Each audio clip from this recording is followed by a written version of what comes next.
2004ஆம் ஆண்டு சுனாமியில் தமிழகம் மிக கடுமையாக பாதிக்கப்பட்டது. 2004இல் சுனாமியில் தமிழகத்தில் மட்டும் 6065 பேர் இறந்தார்கள். 88 கிராமங்கள் நிலைகுலைந்து அழிந்து போனது. இந்த சூழ்நிலையில் அம்மா அவர்கள் எடுத்த நடவடிக்கையால் 10 கிராமங்களுக்கு ஒரு அமைச்சர், ஒரு IAS அதிகாரி, ஒரு PRO என்ற ஒரு குழுவை அமைத்து உலக வரலாற்றிலேயே இது போன்ற மீட்பு நடவடிக்கை இருந்திருக்காது என்ற அளவில் 3 நாளில் பாதிக்கப்பட்ட கிராமங்களுக்கு மின்சாரம் வழங்கப்பட்டது. குடிநீர் வசதி செய்து தரப்பட்டது. இந்த மின்னல் வேக நடவடிக்கையால் அப்போதிருந்த இந்திய ஜனாதிபதி அப்துல் கலாம் மற்றும் அமெரிக்காவின் முன்னாள் அதிபர் கிளின்டன் ஆகியோரின் பாராட்டுகளை அம்மாவின் அரசு பெற்றது. அழுத கண்களை துடைக்கும் கரம் கொண்டவர் அம்மா அவர்கள். ஆண்டவன் யாரோ ஒரு நபர் மூலமாக வருவார்.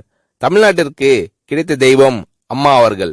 சுனாமியில் பாதிக்கப்பட்டவர்களில் 40 பேருக்கு 2 குழந்தைகளும் சுனாமியில் இறந்து விடுகிறது. அந்த 40 பேரும் ஏற்கனவே கருத்தடை ஆபரேஷன் செய்திருக்கிறார்கள். பெற்றோர்கள் மட்டும் உயிர் பிழைத்திருக்கிறார்கள்.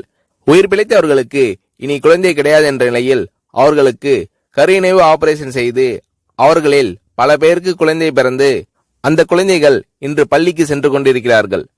நாகப்பட்டினத்தில் அம்மா அவர்கள் மீனவர்களை சந்தித்த போது மீனவர்கள் கதறி அழுதார்கள்.